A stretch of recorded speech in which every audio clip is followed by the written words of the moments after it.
Bonsoir, bienvenue dans votre magazine Éco-Pays. Je vous propose cette semaine de faire escale dans un petit paradis, au Moulin à Vent, au Robert. Nous avons poussé les portes de l'exploitation en Gréavla.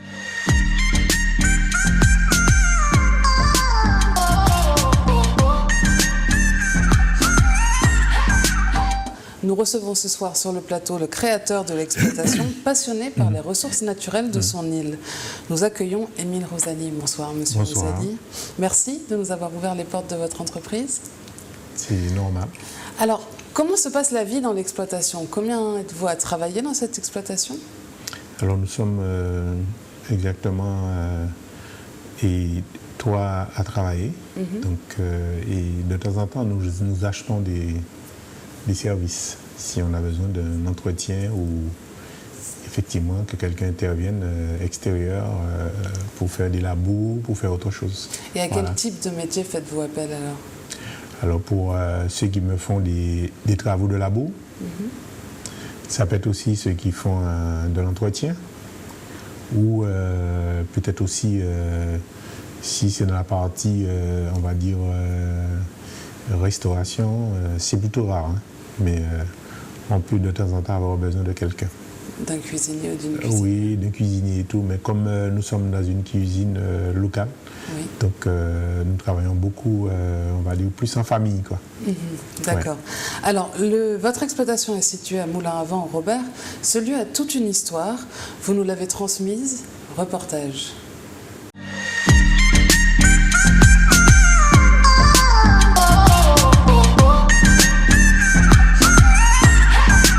L'exploitation en Gréavla est aussi une ferme de découverte et de pédagogie. Un outil de transmission du patrimoine naturel martiniquais pour Émile Rosalie, son propriétaire. Ce lieu est chargé d'histoire. À une époque, ce fut une habitation cagnère. Les vestiges de ce temps restent sur l'exploitation. Moulin à Vent, c'est une ancienne habitation cagnère qui date, d'après l'histoire, des années 1732. C'était une surface de plus de 150 hectares. Planté en canne et qui servait à alimenter l'usine du Robert à l'époque, pour la transformation de la canne en sucre. L'habitation alimentait la ville du Robert à plusieurs niveaux. Ici, il y a une particularité, c'est d'ici que partait le chemin de fer, qui était alimenté par ce qu'on appelle une coulisse, donc, qui était située dans les hauteurs du Verpré. Et donc la canne arrivait ici par force gravitaire, jusqu'au wagon et après suivait le trajet pour arriver à l'usine pour la transformation. Alors l'autre fait aussi, c'est le cours d'eau, cette source qui a permis l'essor de la ville du Robert puisqu'elle a alimenté la ville en eau pendant près d'un siècle. Et donc il reste même des vestiges justement de cette période extraordinaire de l'eau. Monsieur Rosalie a récupéré une partie du terrain de l'exploitation cagnère pour y installer son exploitation agricole, avec cette volonté de préserver le patrimoine naturel martiniquais. Cet endroit, donc, je l'ai transformé en lieu de production puisque je suis agriculteur et donc c'est une surface qui fait 16 hectares 50 et donc je pratique ce qu'on appelle la diversification agricole. Donc je suis producteur en principal de fruits, notamment la goyave, donc, et de la prune de citer aussi, et d'autres fruits comme le cachiman, le quénette, la pomme d'eau, la caïmite, des fruits rares comme on va dire le combava, comme le rolinier, comme aussi le jambolo, enfin plein de fruits un peu rares qu'on peut trouver sur le circuit, mais en plus petite quantité.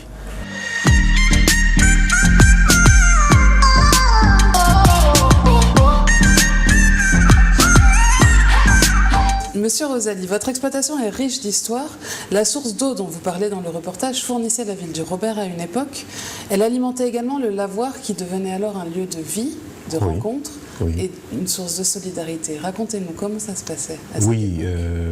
C'est-à-dire que les gens, justement, dans les périodes effectivement difficiles, pluvieuses, ils pouvaient justement avoir le lavoir comme, on va dire, comme moyen de secours pour laver le linge. Et parce que souvent, à cette époque, tout le monde allait à la rivière. Et quand il y avait des pluies, du mauvais temps, ce n'était pas facile. Donc le lavoir, c'était un lieu de vie. Il y avait des gens, il y avait une dizaine, on va dire, des bacs avec des robinets. Et ça permettait aux gens de la ville d'avoir accès à un endroit pour effectivement laver, étendre leur linge. Il y avait même un espace où les personnes pouvaient se doucher aussi. Donc c'était un espace de vie. Donc beaucoup d'enfants accompagnaient leurs parents. Et ça nous permettait de nous rencontrer, de nous amuser effectivement autour du lavoir. Et aujourd'hui, cette source, elle est elle a été malheureusement disparue. Disons que nous sommes dans une ville où, quand je me souviens de mon enfance, il y avait tellement de vestiges, des choses qui pouvaient justement rappeler un pan de l'histoire de notre pays.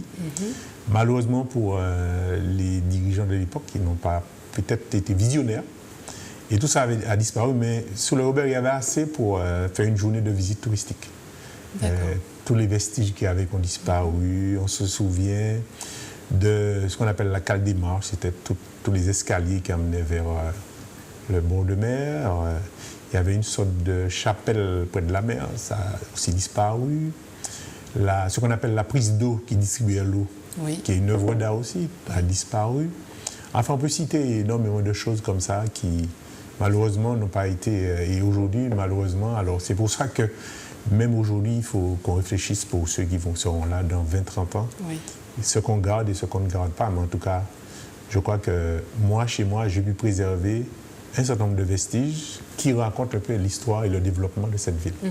Il y avait également un chemin de fer qui traversait votre exploitation. Voilà, il y avait un chemin de fer qui traversait mon exploitation et qui était alimenté, d'après ce que m'ont raconté les anciens, qui était alimenté par ce qu'on appelle une coulisse, un câble qui était tendu dans les hauteurs du Verpré et qui amenait la canne par force gravitaire jusqu'à ma propriété.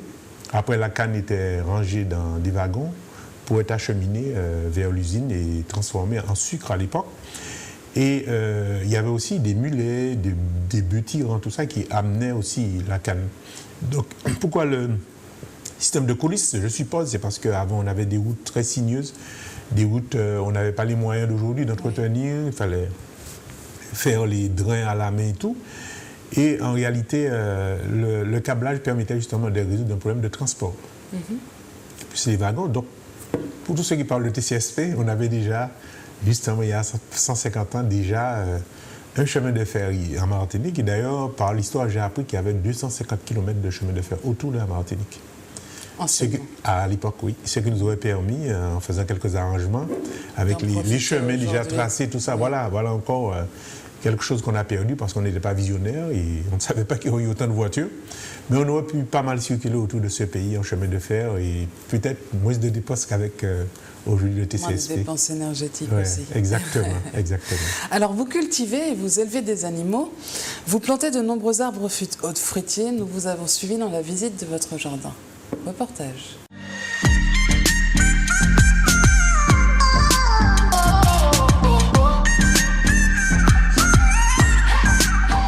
Émile Rosalie cultive beaucoup d'arbres fruitiers différents et plus ou moins rares.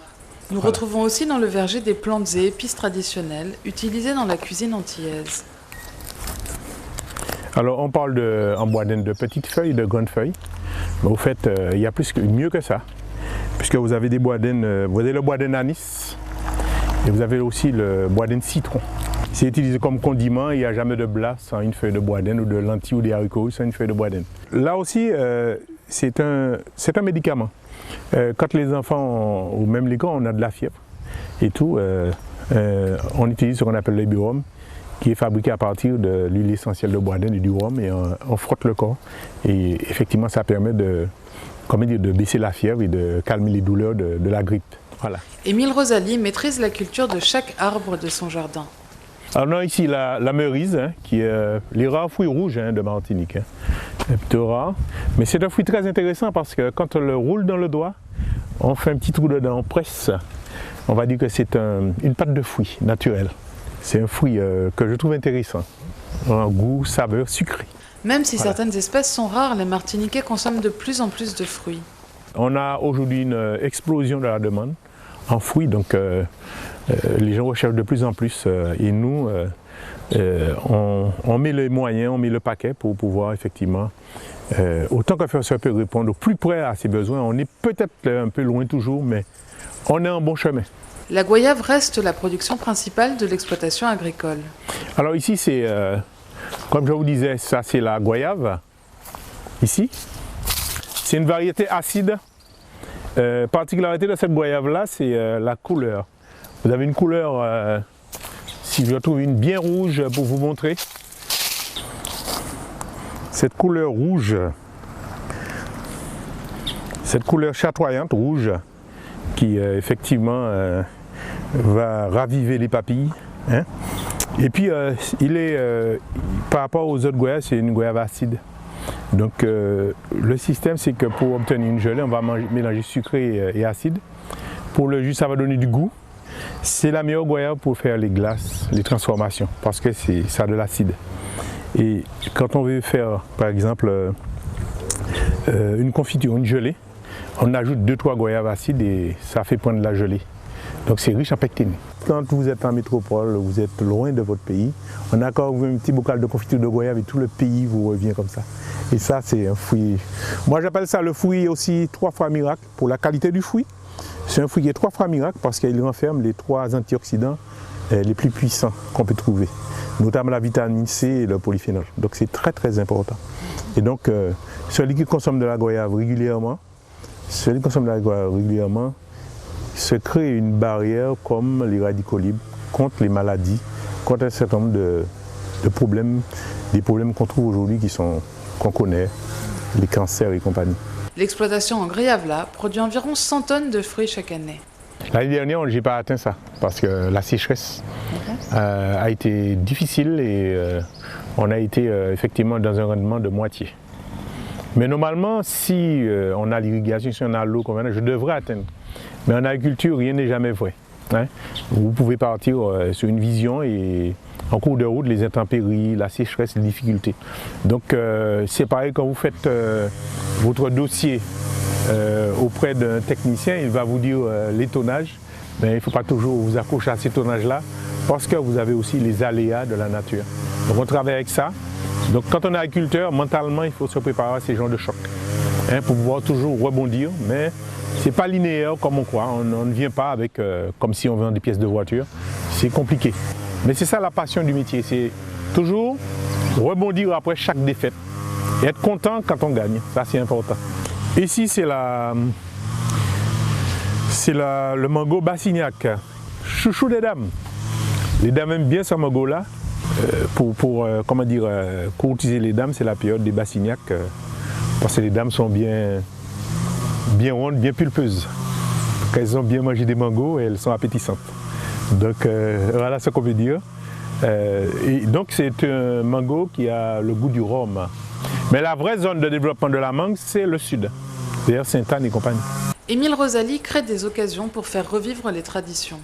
Tous les vendredis saints, on a un thème qui est la journée des acras. Donc ça permet à tous les Martiniquais qui n'ont pas le temps de faire des acras de venir effectivement déguster quelques acras chez nous. Les touristes aussi. Et donc ça c'est un chou qui sert justement à fabriquer l'acra traditionnel hein, du vendredi saint. Maintenant on peut faire toutes sortes d'acras, piment doux, papaye, carottes, tout ce qu'on veut. Mais l'acra traditionnel du vendredi saint, pour ceux qui respectent la tradition, c'est avec ce chou dur.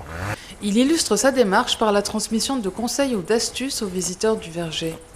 Si quelqu'un veut avoir cette plante, hein, cet agrume, je lui donne ça. C'est avec ça qu'il part. Hein. Cette petite broche. Et dedans, vous avez 1, 2, 3, 4, 5, 6, 7 plants. Parce qu'ici, on va prélever ce petit œil, ici, d'accord? Et avant, on aura semé une autre variété d'agrumes qui résiste aux maladies. Une fois que la plante aura une année, on va prélever, inciser ici. Et les cuissons qu'on aura pris, on va simplement le glisser sous le tronc de l'autre. Et là, on aura la greffe. C'est le même arbre. Simplement, on a évité des maladies parce que si, par exemple, je marcotte cette branche-là, c'est-à-dire que je lève la peau là et je mets de la terre, je prends la branche avec toute sa maladie. Si je sème une variété d'agrumes que je sais qui résiste à un certain nombre de maladies, que je greffe les cuissons dessus, Le porte-greffe va m'éviter les maladies. C'est ça la différence. Nous poursuivons la visite. Là, c'est le fameux moubin.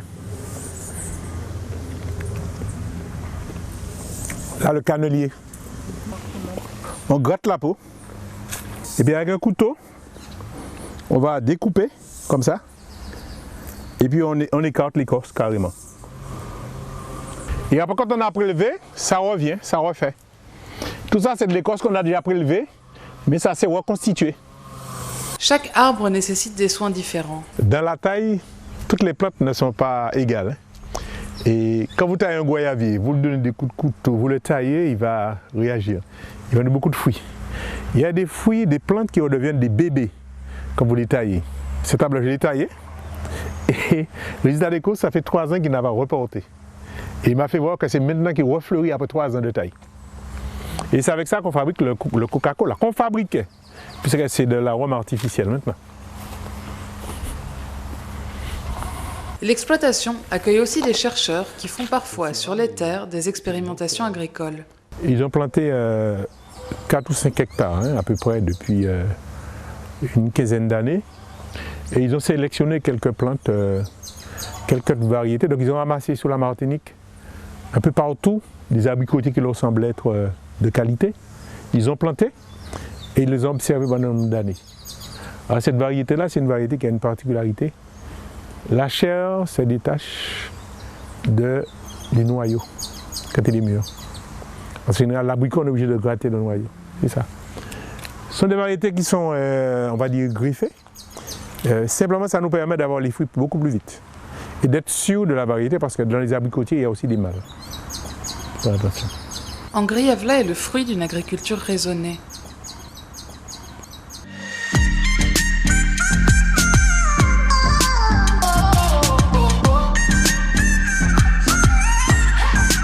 Émile Rosalie, votre agriculture est raisonnée. Oui. Qu'est-ce que cela veut dire?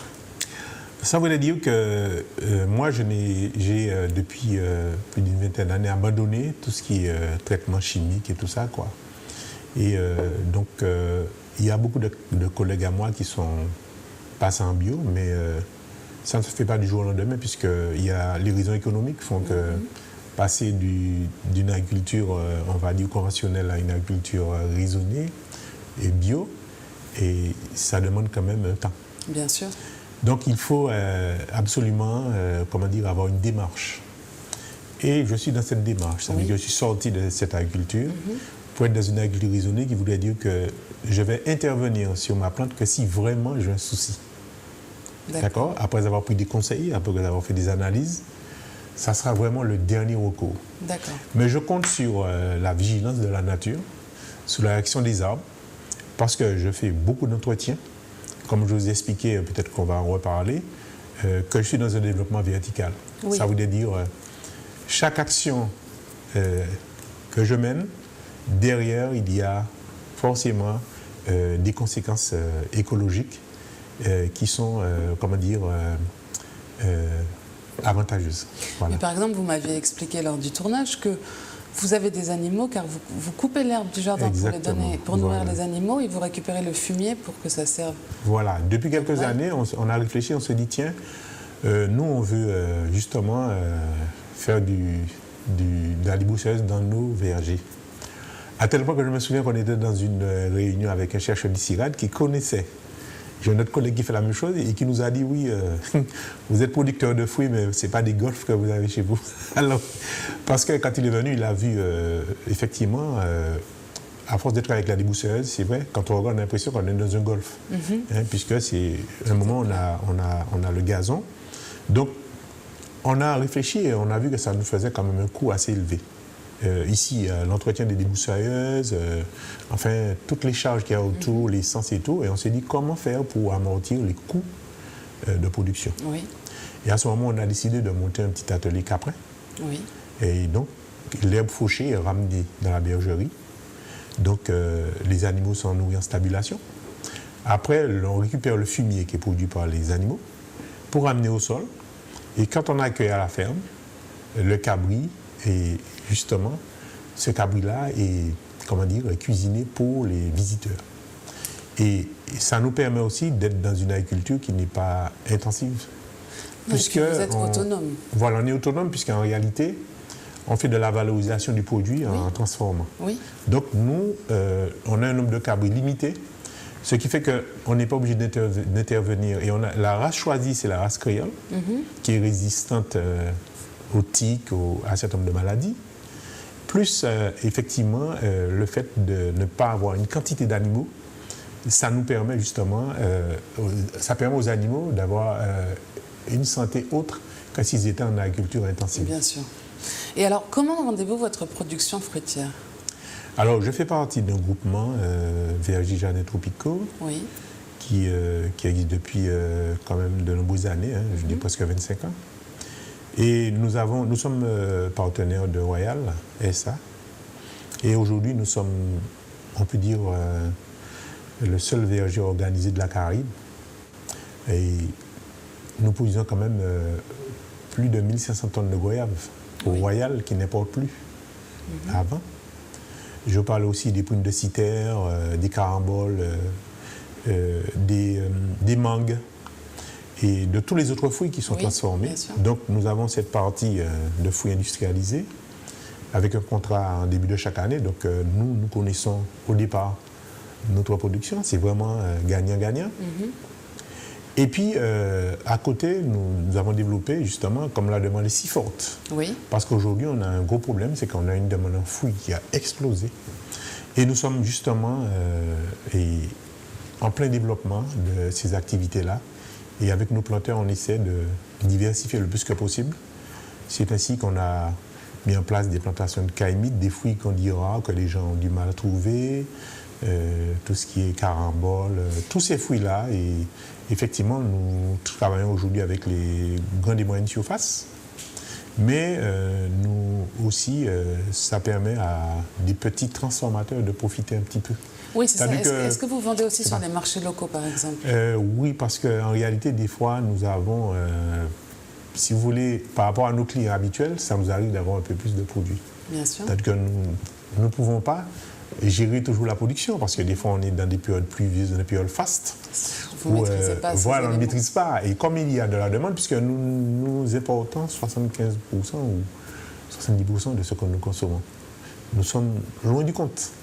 Et c'est pour ça que je pense que cette activité laisse effectivement de l'espoir aux gens, aux Martiniquais qui veulent travailler.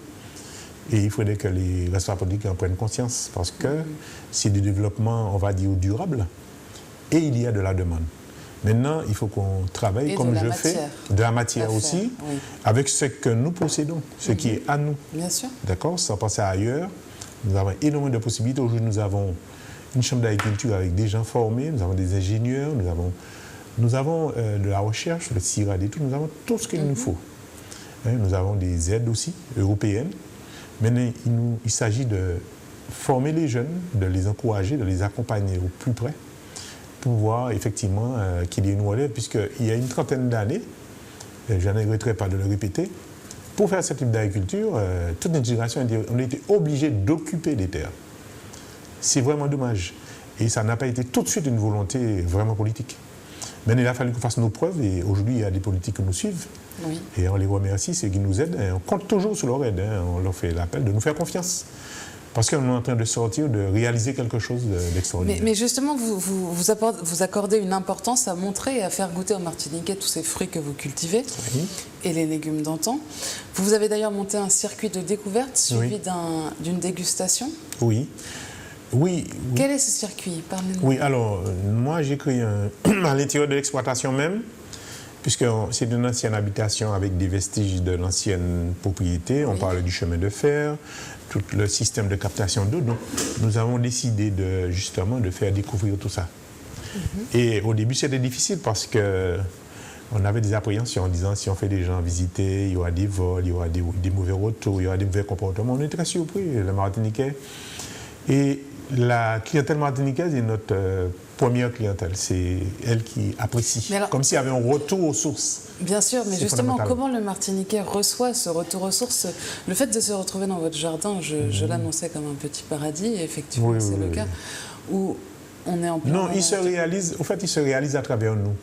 Parce que nous, les Antillais, on va dire de couleur, comme on dit, les Antillais nous n'avaient jamais de terre. Oui. Et maintenant, certains d'entre nous, on a eu accès à la terre et nous montrons ce que nous sommes capables de faire aujourd'hui.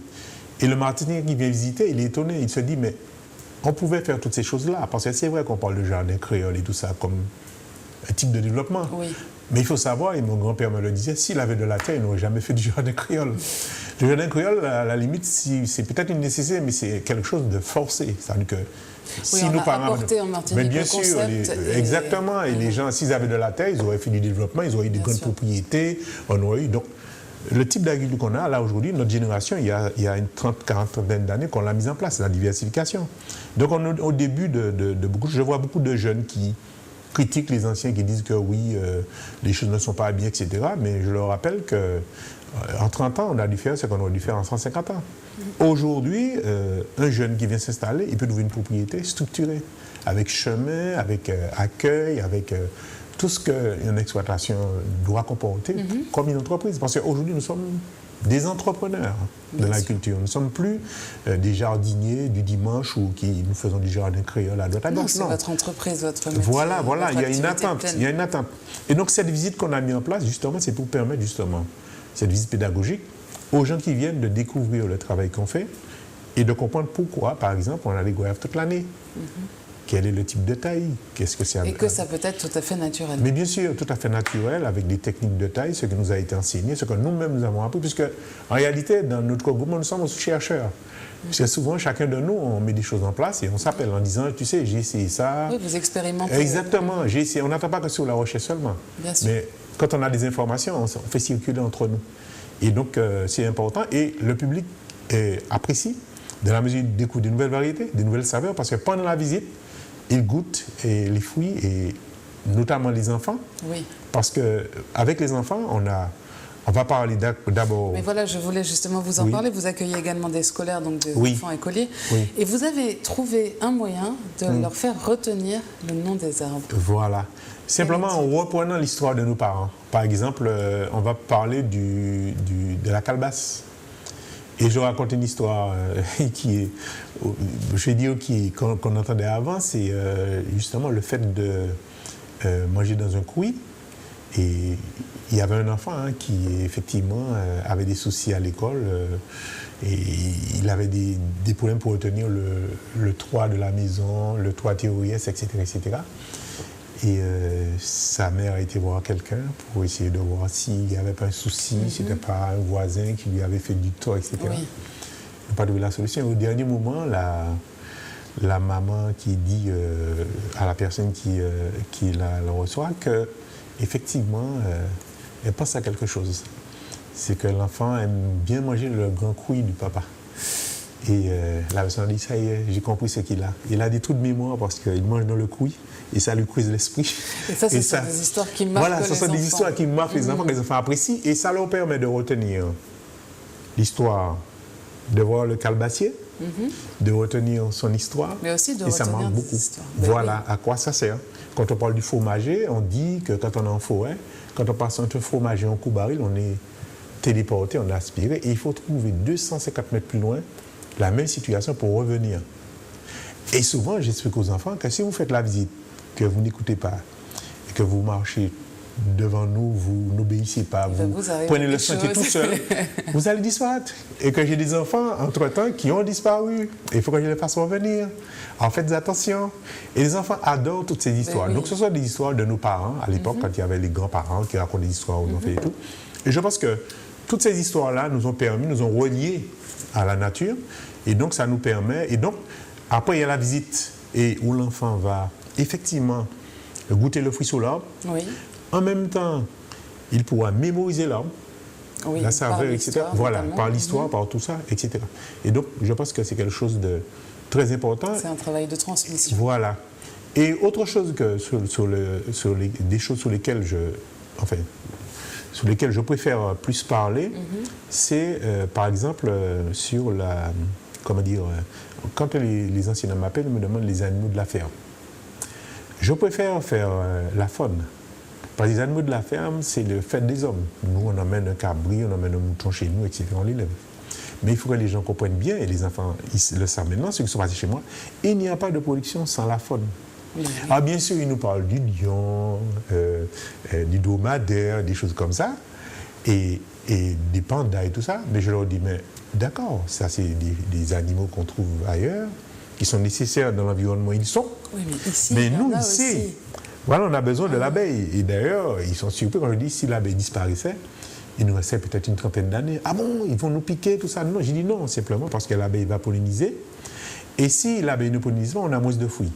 Et en leur disant, si on a aujourd'hui 10 kilos de fruits pour nous tous ici, et que demain il n'y a pas d'abeille, on a 2 kilos, il va se passer quoi? Ah ben monsieur, c'est la guerre. C'est la guerre pour manger et tout. Et tout de suite, on arrive à la définition de l'utilité de cette forme pour que les enfants, ils entendent un vonvon, ils voient une mouche, ils voient un yin, etc. Ils observent un peu plus précisément. Exactement. Et ne pas dire, bon, il faut qu'on s'en débarrasse parce que, etc. etc.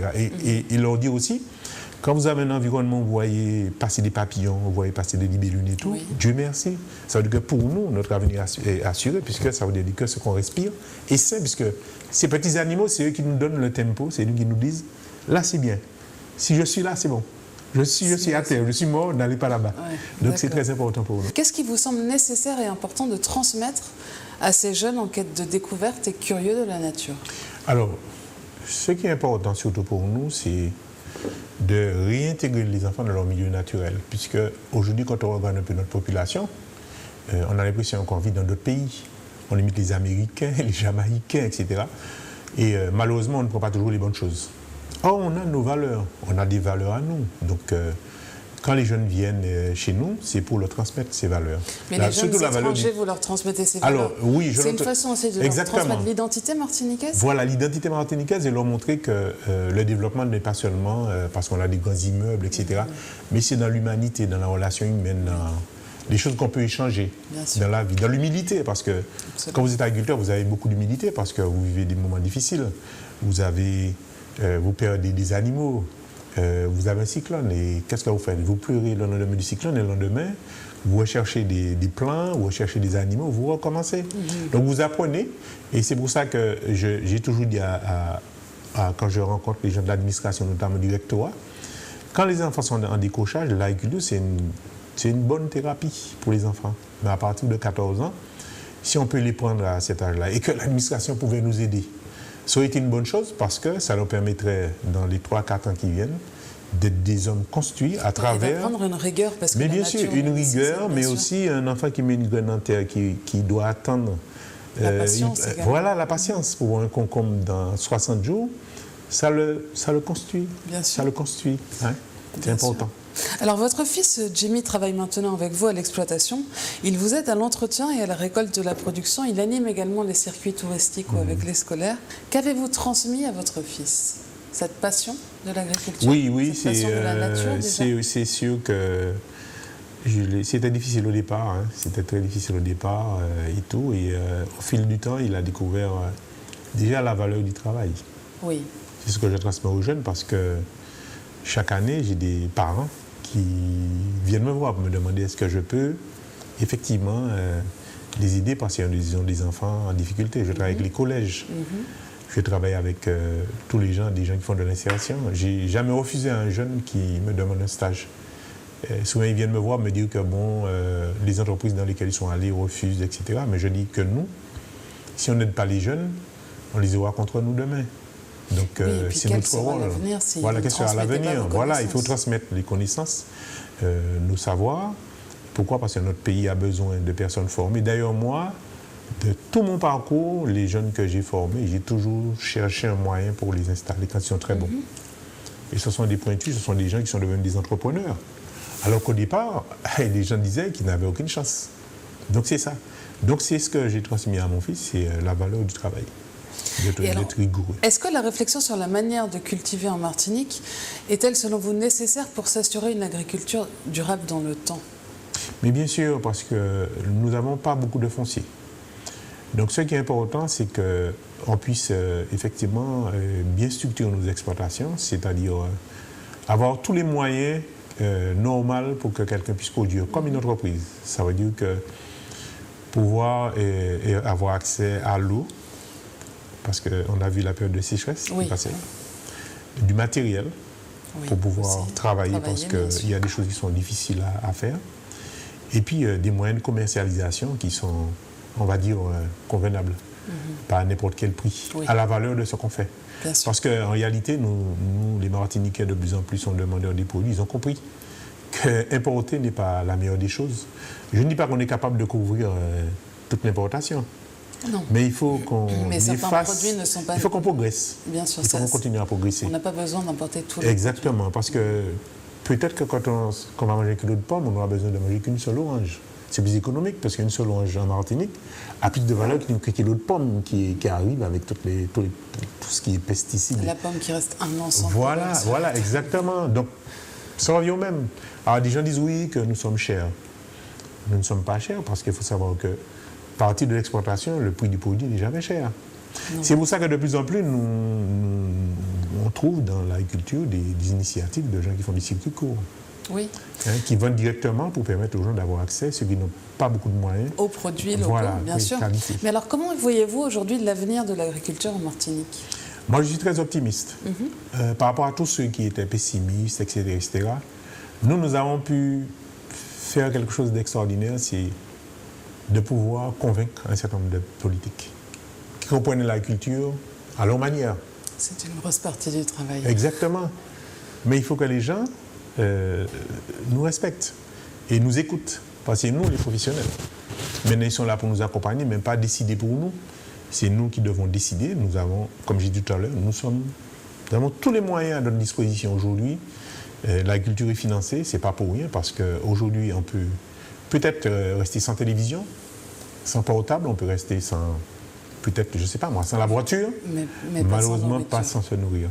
Et se nourrir aujourd'hui, c'est faire il faut savoir que le premier médecin, c'est l'agriculteur. Parce que quand on voit quelqu'un à la pharmacie ou chez le médecin, il est déjà trop tard. Par contre, si vous êtes toujours on vous voit chez l'agriculteur, c'est déjà meilleur pour vous, parce que le premier médicament, c'est l'aliment. Oui. Une fois que vous vous nourrissez bien, et c'est ce qu'on veut. Donc on veut être nourrisseur du pays et maintenir les gens en bonne santé, parce qu'aujourd'hui, on a vu comment la population a changé, cette obésité. Je mets en garde effectivement tous les jeunes qui sont dans cette situation, pour effectivement qu'ils puissent consommer les fruits, les produits locaux. Aussi, des fois, je fais des prestations pour les gens en leur montrant, par exemple, pour certaines écoles, je fais une prestation pour leur montrer comment on peut réaliser une compote de goyave. Voilà, comment préparer comment préparer rapidement une petite compote de goyave banane au lieu de... Comment préparer des plats bons et sympas avec les produits locaux. Mais voilà, d'autant plus que quand on cuisine, on est gagnant-gagnant. Parce que quand vous cuisinez, vous dépensez de l'énergie. Oui. Il faut préparer, il faut faire, etc. Et quand vous mangez, vous avez un rapport calorique qui est équilibré. Bien sûr. Parce que quand vous achetez du tout fait, vous voyez, il suffit de prendre la boîte, c'est pas suffisant. Voilà, et cuisiner, ça redit les gens, ça crée le lien social, ça fait tout ça. Bien sûr. Et j'appelle les gens à recuisiner. Le lien social et le lien intergénérationnel. Intergénérationnel, exactement, parce qu'on transmet les bonnes soupes, ce que nos parents, les recettes que nos parents avaient mises au point et qu'on a tendance à oublier aujourd'hui. Vous le disiez tout à l'heure, vous faites partie d'un groupement d'agriculteurs. Qu'est-ce que cela vous apporte dans le travail de l'exploitation au quotidien? C'est important parce que nous sommes encadrés par une équipe de techniciens, nous avons du secrétariat. Donc, on a moins de soucis à se faire pour toute la partie administrative et technique. Et puis, ensemble, on est plus fort. Voilà, ça, c'est important. Quel message voudriez-vous faire passer, là, aujourd'hui, aux agriculteurs martiniquais? Leur dire qu'il faut qu'on ait plus de solidarité, qu'on arrête de se déchirer pour des détails, des petites choses, des égos, dire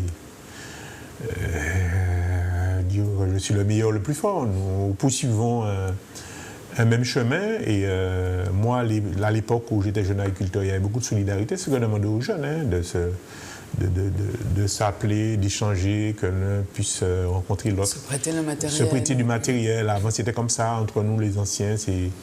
On s'appelait pour demander est-ce que tu as 50 pots pour les semis-pots. Moi, est-ce que tu peux me prêter ta charrue et tout. Oui. Pas chez moi, j'ai fait 3 pierres. Ça veut dire que j'ai un repas avec, à terre sur 3 roches, au bois. Et on rigole, il y avait des blagues, ceux qui disent oui, j'ai fait une pastèque qui fait 50 kilos, même si c'était des mensonges, on rigolait, tout ça. Mais il y avait ce besoin de se retrouver, etc. Et tous les gens Et même ceux qui travaillent dans le monde agricole vous diront qu'il y en a qui sont allés ailleurs, qui ont travaillé ailleurs, mais qui nous appellent pour regretter, parce que c'est un monde extraordinaire, c'est un monde où les gens ont, franchement, les gens ont de l'humilité. D'ailleurs, c'est le grand reproche qu'on fait aux agriculteurs, dans les réunions et tout, ils ne parlent pas beaucoup. Ils disent pas leur souffrance, comme si c'est une souffrance acceptée. Mais c'est une passion aussi. C'est ça qui est important. C'est une passion, c'est surtout la passion qui couvre les déceptions. Parce qu'on aime le métier qu'on fait et on n'est pas agriculteur parce qu'on n'a rien fait. On n'est pas agriculteur parce qu'on ne trouve rien à faire. On est agriculteur vraiment, vraiment par passion. Parce que c'est un métier passionnant. C'est un métier qui a du rêve. C'est un métier qui est de l'ouverture. C'est un métier qui n'a pas de définition dans le temps. Donc c'est très important. Merci, Émile Rosalie, de nous avoir ouvert les portes d'Engrais Havla et d'être venu sur ce plateau. C'est la fin de cette édition. Merci de nous avoir suivis. Passez une agréable semaine sur Zouk TV. À bientôt.